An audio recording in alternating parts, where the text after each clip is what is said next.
nagka-ano na kami, nagka-cross-examine na kami, nakikita talaga na wala talagang kasalanan si Pastor. Promise, Pexman. Yan ba, di ba? May sabi, Pexman. Oh. So, we are just waiting that justice will really be served, no? That if a fair decision, judgment will be given to Pastor Apollo Sikibuloy. Not only because he deserves it, but also because of the fact that he is innocent of the charges filed against him. Hanggang ngayon, wala pong judgment against kay Pastor Apollo Sikibuloy. So under the law, he is presumed innocent po. Sa mga pahayag no, ng ilang mga senador, ng mga kongresista, patungkol dito sa kaso ni Pastor Apollo C. Quiboloy na tila ba ay mga nagmumukhang mga judge na nagdedeklara na sila ng pahayag laban kay Pastor Apollo C. Quiboloy na tila ba ginawa na niya ang krimen, attorney?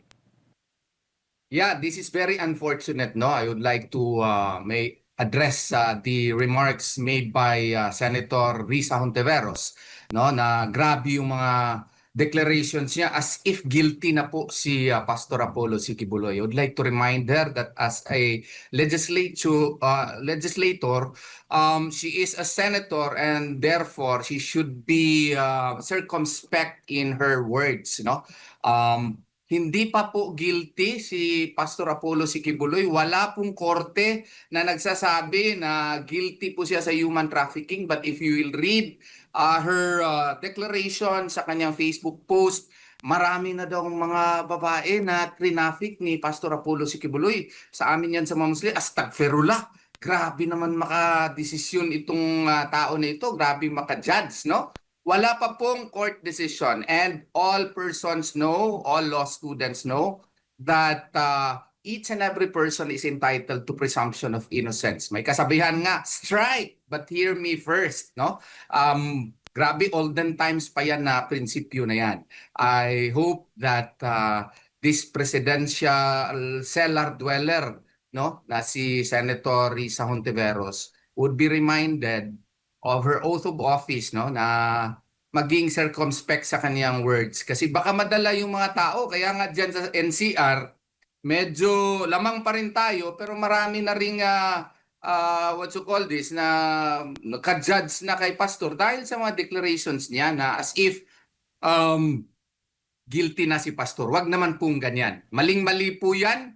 Walang korte na naghatol na po kay Pastor Apollo Sikibuloy. As a matter of fact, dito po sa Pilipinas, isa lang po ang nag-file ng kaso sa kanya at ongoing po yung kaso and we have reasonable grounds to believe and we believe in our hearts na mapapawalang sala po si Pastor Apollo Sikibuloy sa paratang po sa kanya. Opo, bukod kay Risa Hontiveros, attorney, ito pang si Laila de Lima at si Percy Sendanya. Kabilang po sila sa mga nagpahayag.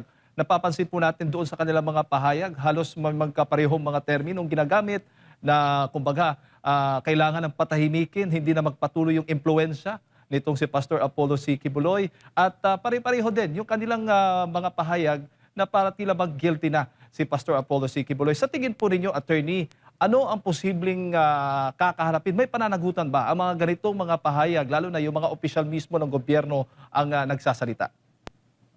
Well, etong mga sinasabi nila, pwede po silang kasuhan criminally as well as administratively, no? I will confer with my beloved client, no, my principal, Pastor Apollo Sikibuloy, kasi pwede ito ethics complaint doon sa Senado against kay what you call this, Senator Risa Hontiveros, pati na rin kay former Secretary Laila de Lima, no?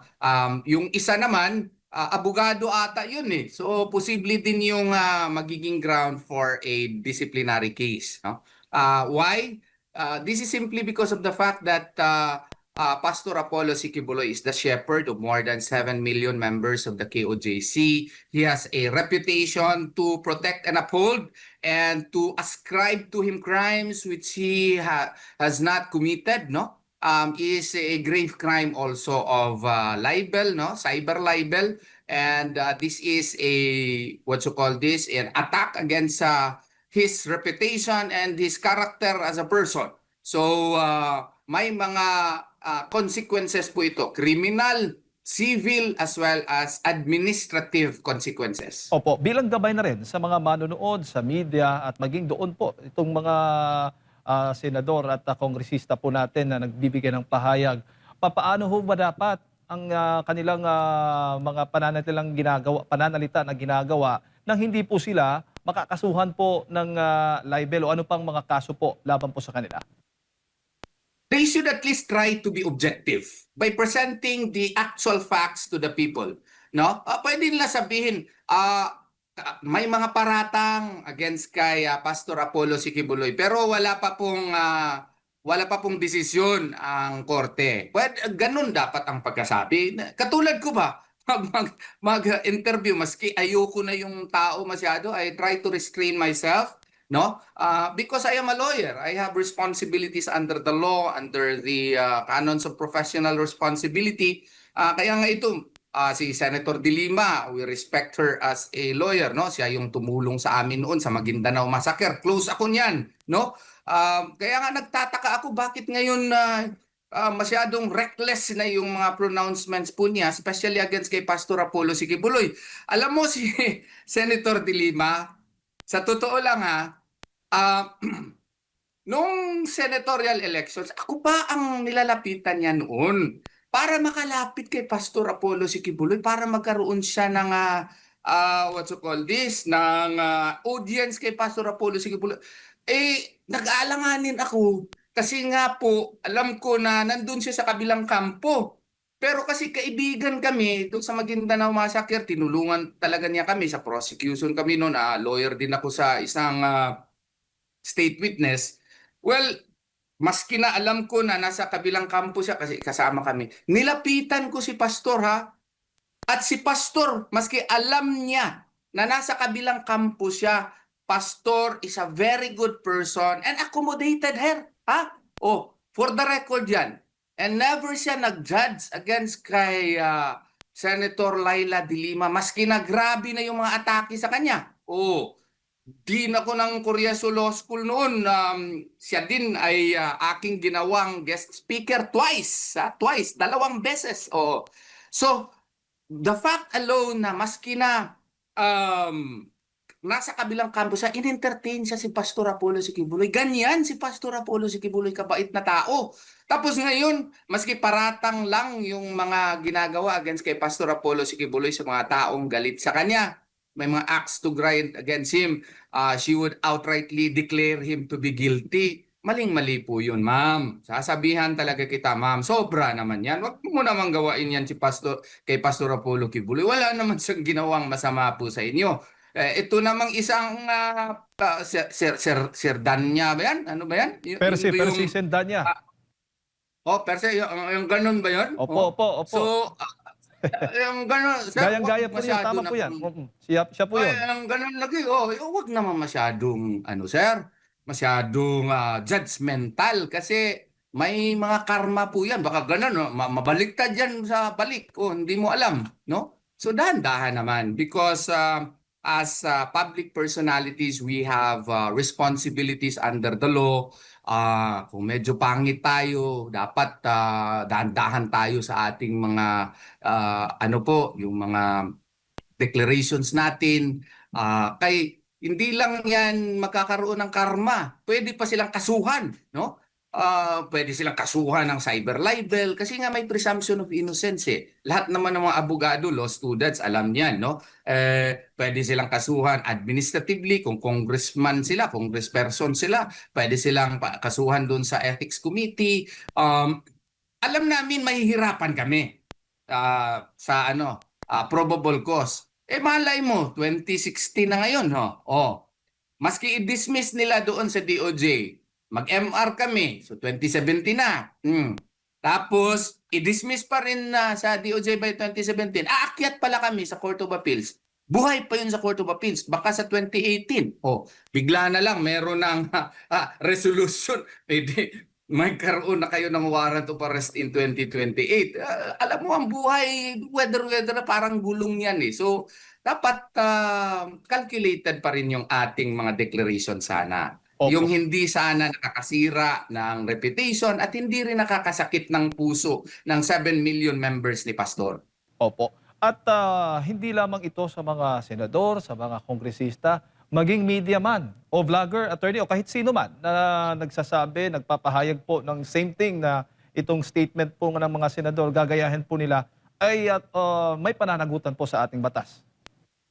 Yes, may pamanagutan yan. I-remind ko lang din sila, no? Marami po kaming law professors doon sa JMC. Pwede namin itap yun lahat, no? At saka marami din kaming mga practicum, mga practicum sa opisina. So baka mapraktisan ito sila nag-file ng kaso itong mga itong mga what you call this kung kami hindi na practice yun sa amin kasi ang dami na namin pinail ng mga cyber libel cases. Naalala ko pa noon merong isang sikat masyado na what you call this journalist, ha? Sikat masyado na journalist. Oh. Tapos inatake niya sa pastor. Parang judgmental din masyado. Oh, pinailan ko ng kaso. Lumabas yung warrant, dinakip siya. Oh, alam mo, luhang-luha. Pwede ba magpaano? Sorry kay pastor. Biruin mo si pastor, ha? Pinatawad yung tao. Hindi nga ako makapaniwala. Pinatawad yung tao. At saka nag-execute si Pastor Apollo si Kibuloy ng anong tawag dito, ng affidavit of desistance. Siguro ngayon, pag mag-decide si Pastor Apollo si Kibuloy, siguro matatalo kami. Matatalo kami. Oh, alam mo, no, dami ko ng kasong hinawakan. Matatalo siguro kami kasi maski klaro na masyado na may probable cause. Inaamin ko, baka matatalo kami pero pwede pa kaming umakyat, ha?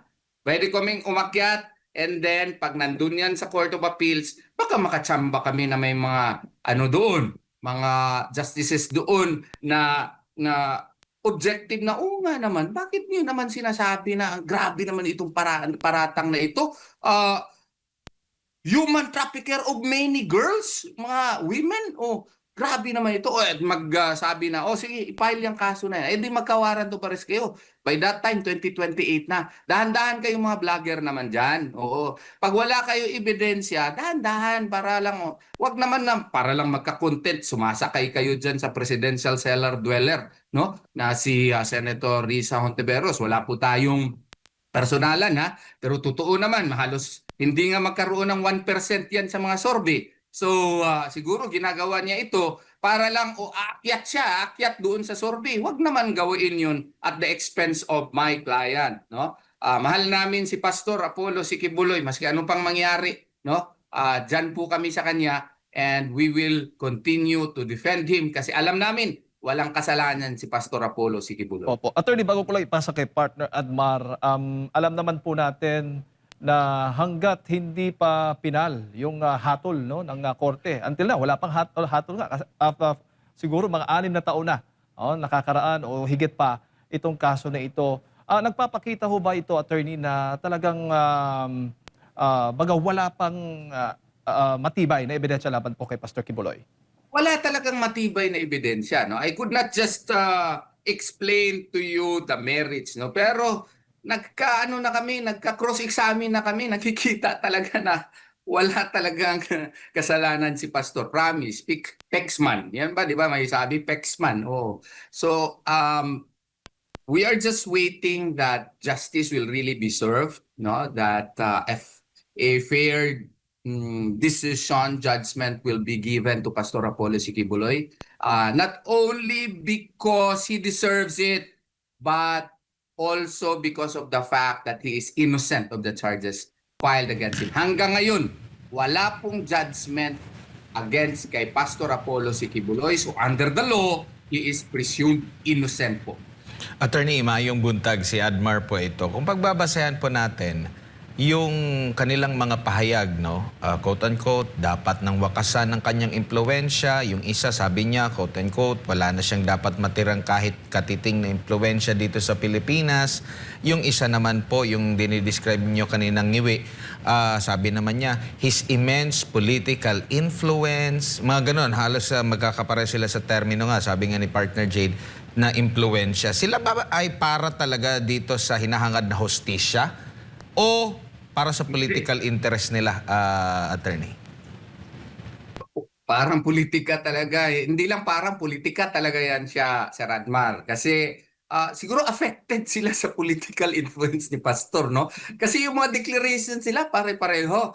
Maybe because of his mga members na marami talaga na pilit na sinasabi na 50,000 daw yung members ni Pastor. Maybe because of the dedication of his members kasi nakikita nila nung 2022 no na elections saka 2025 na elections na grabe talaga yung mga disciplined yung mga members ni Pastor Apollo Sikibuloy. Threatened sila masyado dito. Kaya they are trying to pin down Pastor Apollo Sikibuloy and they want him delivered to the United States of America thinking na mawala yung impluensya ni Pastor. Alam mo, ang sinasabi ko na ito sa past interviews eh. Doon saan ba yun? Sa Bilyonaryo Channel ata yun. Nung na-interview ko, how's the KOJC? Ko, KOJC is alive and strong. And I was telling them that maybe that is the effect of the underdog effect, no?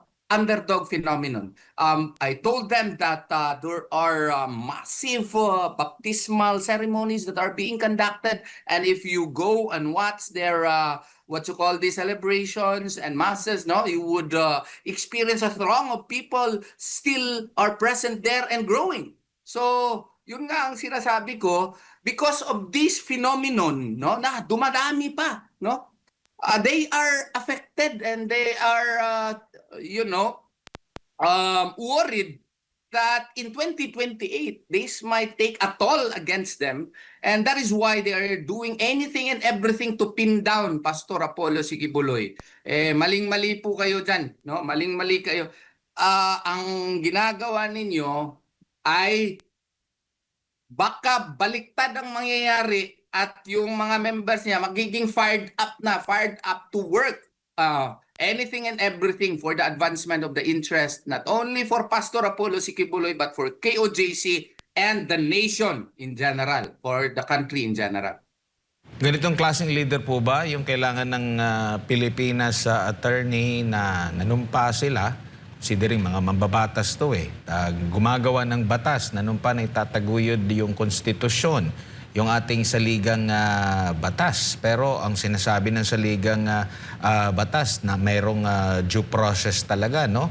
Inosente ka until proven guilty. Pero pag ganito yung ating mga nagiging leader, no? Saan patungo yung Pilipinas, yung bansa natin? Saan ang tahak ng Pilipinas, ng bansa natin pag meron tayong ganitong klase ng namumuno sa ating bansa, attorney? Opinion nyo po. Yes. No, I have to state this. Wala pong personalan ito, Senator Risa Hontiveros, no.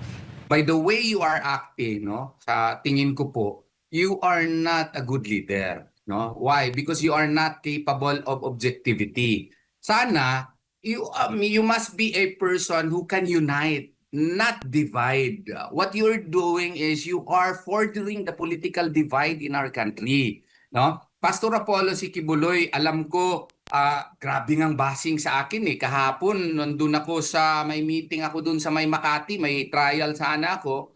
Mayroong supporter na nagsabi sa akin, "Attorney, how do you survive? There are so many bashers against you when you defend Pastor Apollo Sikibuloy." Sabi ko naman sila, I don't mind them. I don't mind them. Why, ma'am? Why I don't mind them? Sa matter of fact, marami nga nakikinig sa amin. I don't mind them. Tinaas ko rin yung boses ko. Why? Because I truly believe in my heart that Pastor Apollo Sikibuloy is innocent of the charges against him. And if people would bash me, then I will accept it. That's the price of being a lawyer, and that's the price of believing in the cause of my client. And even if such is being done to me, I accept it. Because I know in my heart that I also have millions of defenders, more than the people who continually bash me. Ayan po ang aking pananaw doon. Kaya nga si Senator, linking that to Senator Hontiveros, sana magiging pareho kayo ni Pastor Apollo Sikibuloy. Kasi maski na kalaban ka, no, he still tries to be objective. He listens. And as a matter of fact, if he is given a counter argument which is stronger, he considers it. No? He considers it, and unlike you, na, ma'am, grabe naman yung mga binitawan mong mga salita. Plural pa. Plural na marami na siya masyado na na traffic ng mga bata, mga babae. I hope and pray that somehow Allah Subhanahu wa Ta'ala will guide you properly. If you want to be president, that's not wrong. That's not a mistake, that's not a crime, but please do not do it at the expense of my client. Opo, and dagdag pa, attorney, sa issue naman po ng diversionary.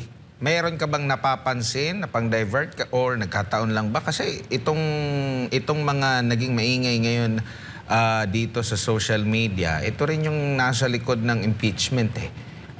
Ano ba? Oo nga Nakikita eh. mo may dihado na ba sila kaya para pantabon sa issue? Ito na ba yung ginagawa? Ano bang opinion mo Tamang-tama dito, ka attorney? talaga. Alam mo, Sir Admar, dapat mag-law school ka talaga ba? Kasi kung meron kang panahon talaga, Sir Admar, matalino ka eh. Napapansin mo ba? Ha? Una nilang ginamit yung si Senator Bato de la Rosa, o di ba? Every time kasi napapansin mo ngayon yung Article 4, yung grave threats na hindi naman grave threats, hindi tumatalab eh. Saan ka makakita na i-charge mo si VP Sara Duterte ng isang doubtful crime? You even doubt whether it is a crime or not, then you make it an impeachment complaint. Nakakatawa kami nga mga practicing lawyer. Ano ba ito? Wala ngang finding, wala ngang resolution of probable cause for a grave threat, then you make it a high crime. Kasi i-Justin Generis yan eh. Culpable violation of the Constitution. Grabe yan na krimen. Bribery, graft and corruption. Betrayal of public trust yan. Di ba? Yung ebidensya mo must equate to crimes similar to those grave crimes. Nakakatawa, ay charge sila. Doubtful crime pa nga, hindi pa nga papasa na grave threats, ginawa nila. Yung mga witnesses nila, wala pang personal knowledge. Supposedly nag-present sila ng tape. Yung nagkuha sana ng tape, yung raw film, dapat ang i-present. Alam mo sino i-present? Yung isang tao na nakakita, just like us. Any Tom, Dick, or Harry, parang yung main witness nila, any Tom, Dick, or Harry na nakakita sa Facebook. How do you know na yun talaga yung inatter ni VP Sara Duterte, no? So they presume it to be true. Hindi naman ganun yung what you call this sa korte. You have to trace the original film, who taped it, sino talaga ang mga nandun, kasi sila yung may personal knowledge and they should be the one who should authenticate the same. Kung sa korte pa ito, wala na ito. Tapos pangalawa, di ba, sinabay ngayon, dito sa mga confidential funds, nakakatawa na kasi ang mga ebidensya nila, audit observation memorandum. Si Mary Grace Piatos, 90,000 pala kinuha. Pero mo ganyan, you made it a national issue. Si Mary Grace Piatos, magkano ang kinuha? 90,000 pesos. Yung mga 90,000 pesos po. Ako nagiging consultant ako ilang pesos na, ang dami na. More or less yun ang mga rates. Pag consultant ka, nagbibigay ka ng advice. How much more dito? Mga what you call this confidential informant ito for national security purposes. Bigyan mo talaga sila ng sahod o allowance man lang. Paano ka makakuha ng information? Against na mga NPA o against doon sa mga kunyari mga legislators, NPA pala or supported pala ng mga NPA. Paano ka makakuha ng mga informasyon ng ganyan kung hindi wala ka man lang resources din? Kinakailangan yung resources. Ang kanila ebidensya, yun lang. Audit observation memorandum. Meron nga granting for the sake of argument na meron silang notice of suspension. If you study a bit, kung estudyante ko yan, preliminary findings lang yan. Preliminary findings that can still be questioned via motion for reconsideration or you go up in order for that to be cured. So therefore, can that be made as basis for an impeachment complaint? Of course not. Tapos, kinuha pa yun yan, not during the filing of the complaint. Walang mga attachment yung mga impeachment complaint na ganyan. Bakit alam na alam ko yan? Ako nag-file ng petisyon doon sa Korte Suprema niyan eh. Ngayon, nakikita na ng tao niyan. So anong ginagawa nila? Kailangan gawa na naman tayo ng ibang mga circus para entertainin na naman natin yung mga tao. Overton principle yan. No? Yung para i-entertain mo yung mga tao, gagawa ka ng mga butas. Kasi mga 4 or 5 lang ang kayang process ng tao. Dito isang butas na ito hindi na effective eh. Kasi yung confidential funds, wala pala. Imagine si Mary Grace Patos, 90,000 lang pala ang nabigay sa kanya. Habang yung, flood control program na tinatakpan nila, bilyones, trilyones na. Dito tayo nag-aaway sa 90,000 pesos. So, ngayon, kailangan nila gumawa na namang ibang butas. Overton principle nga yan. Overton window, ang tawag. Kailangan niyang gumawa na naman ng ibang window para ma-entertain na naman ng tao. Magpaloko pa ba tayo? Dapat mga Pilipino hindi tayo magpaloko. Huwag kayong maniwala na si Pastor Apollo Sikibuloy ay guilty ng human trafficking. Wala pong judgment against kay Pastor Apollo Sikibuloy. Isa lang ang kaso niya, isa lang ang complainant niya dito sa Pilipinas. And we honestly believe that he will be acquitted there or his cases will be dismissed. No? Kasi dismissed na yan noon. Binuhay lang yan, nabuhay lang yan balik. No? Kaya nga, dapat ready din tayo at magiging uptick din tayo, no? To notice na ito ay mga pakana lamang para ma-entertain tayo at malihis doon sa tunay na issue na flood control scandal. Yun dapat ang pagtuunan natin ng pansin. Sino ang nagkawat? Sino ang nakakapera? Grabing pagnanakaw sa ating bansa na grabe na ang baha at binabaha tayo palagi. Maski nga si Senator Risa Hontiveros, binabaha na rin. So, yun po ang pag-utunan natin ng pansin. Huwag kayong maniwala ever na si Pastor Apollo Sikibuloy ay guilty ng human trafficking. Alright. Attorney, siguro huli na lang, ang Amerika nga ay matindi po ang kanilang pagtanggi doon sa ICC. Sa tingin mo, ganun din ho ba dapat ang kanilang pagrespeto sa due process and of course ang karapatan ng isang Pilipino tulad po ni Pastor Apollo Sikibuloy? At minsan na rin nasabi ng presidente, hindi po siya presidente lamang ng kanyang pamilya, ng kanyang mga kaibigan, kundi presidente po siya ng Pilipino. Ano ho bang sasabi po ninyo? Well, you're talking about America, right? Whether or not it is capable also of dispensing justice. Parang to that effect ba yung tanong mo, sir? Opo, yung pagrespeto po sa due process and sovereignty po ng Pilipinas. Yes. I would like to believe and I believe that America is the model of democracy and it is the model of proper dispensation of justice. No, if ever man sana America would stick to its original values of due process, no? Sila yung bansa kasi na promoter talaga niyan, yung protection of human rights, no? Although it is also divided, no, yung mga katauhan nila, pero yung framers ng yung kanilang constitution ay really believed in the protection, advancement of due process. And I hope and pray that it will continue to do so. And kung I know sana naman hindi mangyayari yung extradition na yan, no? Pero I hope na kung meron mang mga eventualities na mga ganon, they will stick to due process. Alright. Attorney, maraming salamat po sa inyong pong oras at sa pagbibigay po ninyo ng impormasyon ngayong umaga. Good morning po sa inyo. Thank you po. Thank you. Ayan po mga kababayan, si Attorney Israelito Torion, Legal Counsel po ng KOJC, ang ating pong nakasama na pakinggan po ngayong umaga.